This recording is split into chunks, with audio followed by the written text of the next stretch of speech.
नमस्कार, welcome to stock infuse. तो चलिए वीडियो की शुरुआत करते हैं और इस वीडियो में हम लोग पीडीलाइट के ऊपर डिस्कशन करेंगे। बहुत सारे जो नए इन्वेस्टर होते हैं उनके मन में एक डाउट होता है कि कंपनी का प्राइस टू अर्निंग रेशियो बहुत ज़्यादा हायर लेवल पर है।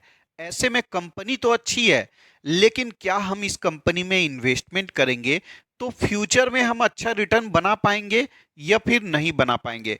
ऐसे में सारी कंफ्यूजन को हम लोग दूर करेंगे, टारगेट प्राइस को देखेंगे और कौन से लेवल पर बाइंग करनी है, सारी बातों को समझने का प्रयास करेंगे। तो दोस्तों, कंपनी के बारे में ज्यादा बताने की जरूरत नहीं है।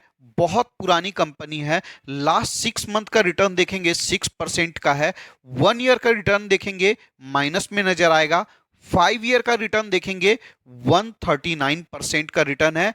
कोई बड़ा रिटर्न नहीं है, कोई मल्टी बैगर रिटर्न नहीं है, लेकिन इसको एक डिसेंट रिटर्न माना जाएगा। कंपनी कंसिस्टेंट बेसिस में आपको रिटर्न बनाकर देती है। अब दोस्तों, अगर कंपनी के फंडामेंटल्स को देखने जाएंगे तो यहां पर जो सबसे ज्यादा सवाल होता है मन में, वो होता है प्राइस टू अर्निंग रेशियो को लेकर। 91.7 का प्राइस टू अर्निंग रेशियो है। अगर इसके 52 वीक हाई को देखेंगे 2844 रुपीज है।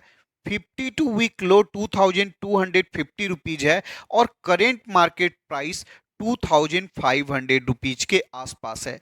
ऐसे में बहुत सारे लोग जो ये सोचते हैं कि कंपनी का प्राइस टू अर्निंग रेशियो 91.7 का है तो कंपनी बहुत महंगी है, रिटर्न बनाकर नहीं दे पाएगी, उनके इंफॉर्मेशन के लिए बता दूं, ये जो आप सोचते हैं ये बातें मार्केट को भी पता होती है। लेकिन फिर भी देखिए, बहुत सारी कंपनी देखेंगे जिसका स्टॉक 10-10%, 20-20%, 30-30% तक गिर जाता है।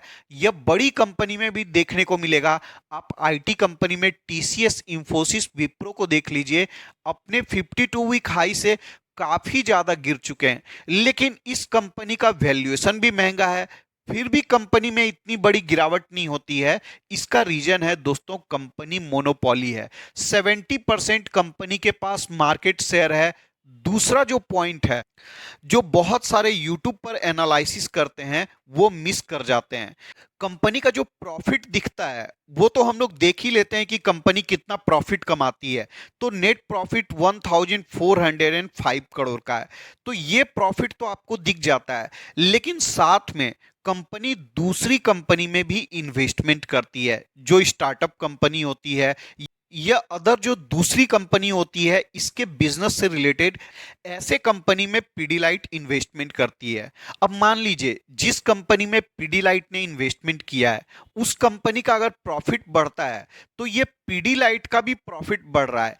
लेकिन जब आप स्क्रीनर वगैरह पर आप रेवेन्यू और प्रॉफिट को देखते हैं तो वो यहां पर शो नहीं होता है, और इसी वजह से मार्केट ने इस कंपनी को हायर वैल्यूएशन दिया हुआ है, फिर भी स्टॉक गिरता नहीं है।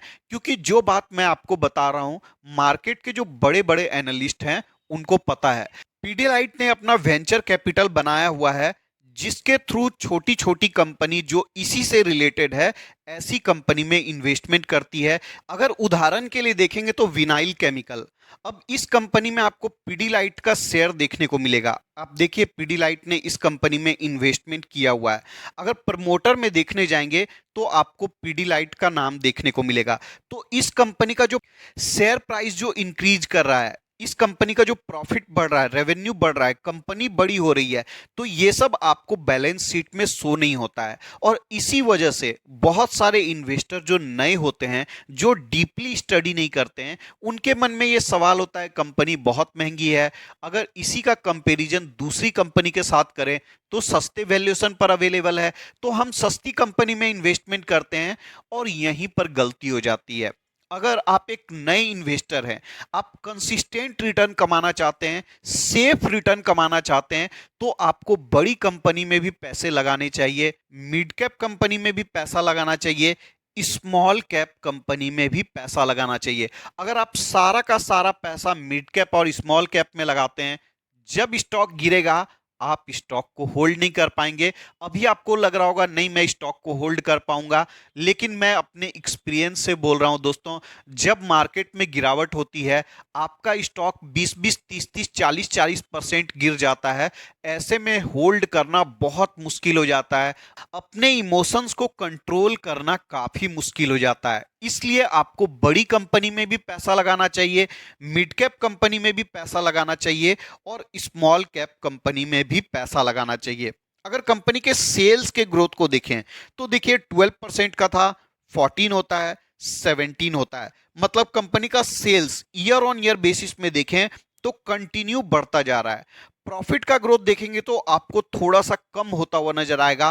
5 साल में सिंगल डिजिट में है, 3 साल में भी सिंगल डिजिट में है और ट्रेलिंग 12 मंथ में भी सिंगल डिजिट में है। लेकिन कोई बात नहीं है, आने वाले समय में कंपनी का प्रॉफिट का जो ग्रोथ है ये भी बढ़ता हुआ नजर आएगा। और जैसा कि मैंने आपको बोला, कंपनी जो प्रॉफिट कमाती है उन प्रॉफिट का इस्तेमाल दूसरी कंपनी में इन्वेस्टमेंट में करती है और वो कंपनी के बैलेंस शीट में शो नहीं होता है।